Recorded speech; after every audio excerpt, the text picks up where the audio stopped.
जय हिंद साथियों, आपका स्वागत है आपके अपने यूट्यूब चैनल एजुकेशनल टेम्पल में। दोस्तों, BA second year third semester season 2022-23 Hindi Hindi गद्य प्रथम यानी पेपर कोड आपका 201, जिसके लिए मैं मोस्ट इंपॉर्टेंट ऑब्जेक्टिव आपका क्वेश्चन लेकर आ गया हूँ, यानी महत्वपूर्ण बहुविकल्पी प्रश्न।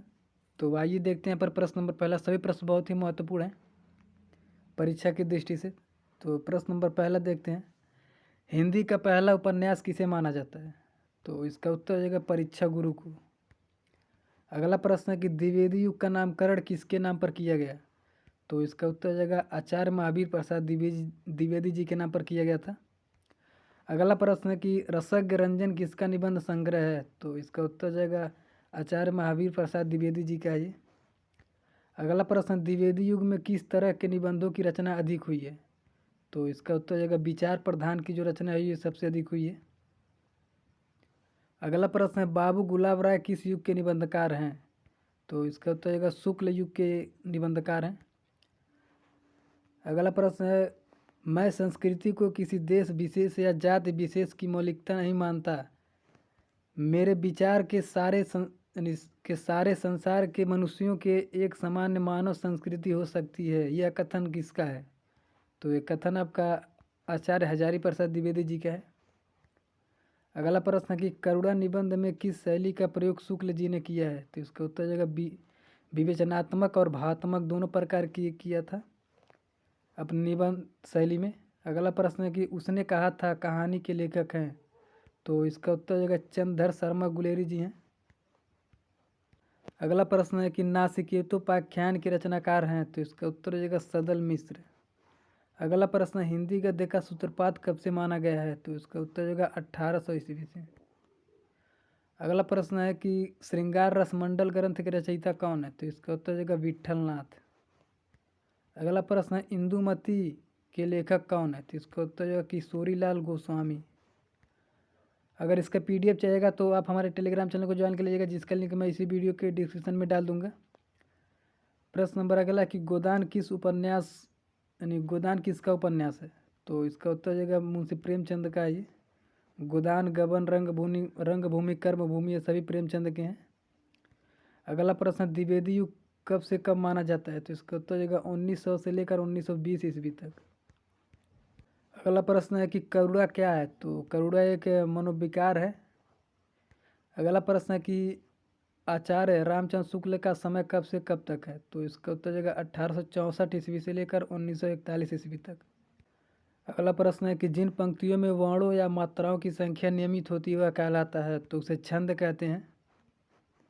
अगला प्रश्न है, आचार्य रामचंद्र शुक्ल के निबंध संग्रह का नाम है? तो इसका उत्तर हो जाएगा चिंतामणि है। अगला प्रश्न है कि अशोक के फूल निबंध के रचनाकार हैं? तो आचार्य हजारी प्रसाद द्विवेदी जी हैं, जो 1948 ईस्वी में अशोक नामक फूल यानी अशोक के फूल निबंध की रचना हुई थी। अगला प्रश्न, निर्गुण ज्ञान मार्गी शाखा के निर्गुण भक्ति साहित्य नाम किसने दिया? तो इसका उत्तर जगह आचार्य हजारी प्रसाद द्विवेदी जी ने दिया था।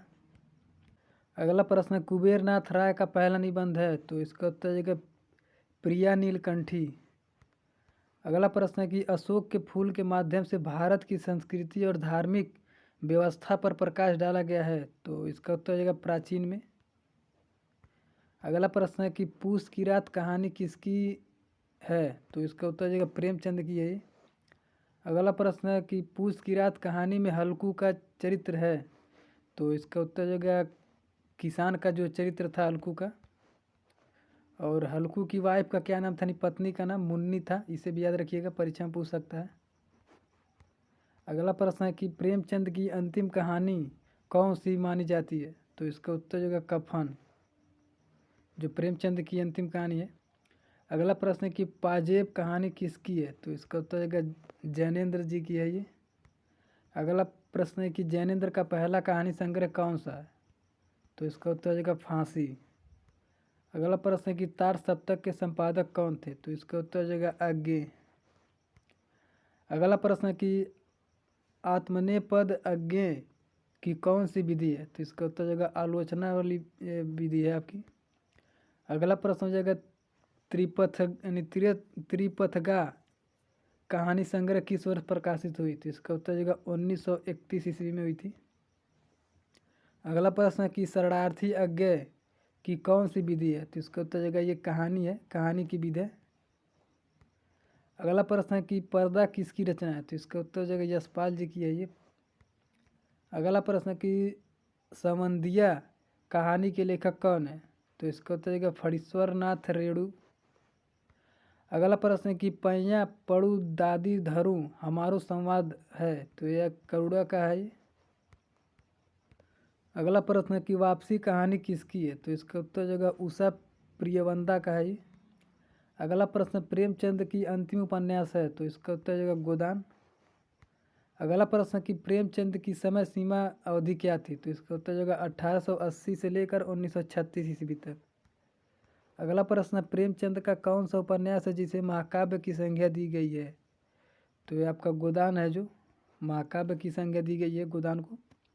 अगला प्रश्न हिंदू मुस्लिम एकता पर लिखा गया उपन्यास है, तो इसका उत्तर जाएगा कर्मभूमि। ये सभी मुंशी प्रेमचंद जी के हैं, कर्मभूमि, रंगभूमि, गोदान जो है। अगला प्रश्न है प्रेमचंद का जन्म कब और कहाँ हुआ? तो इसका उत्तर जाएगा 31 जुलाई 1880 ईस्वी को लमही, जो बनारस में पड़ता है, वहाँ पर हुआ था। अगला प्रश्न प्रेमचंद का अधूरा उपन्यास है, तो इसका उत्तर जाएगा मंगलसूत्र। तो इसमें कुल टोटल मैंने लगभग 40 क्वेश्चन करवा दिए जो मोस्ट इंपॉर्टेंट क्वेश्चन थे। बाकी सेकेंड मार्च पर जब भी अपलोड करो तो आपका नोटिफिकेशन पर जाएगा। चैनल पर नया है तो चैनल को सब्सक्राइब कर लीजिएगा।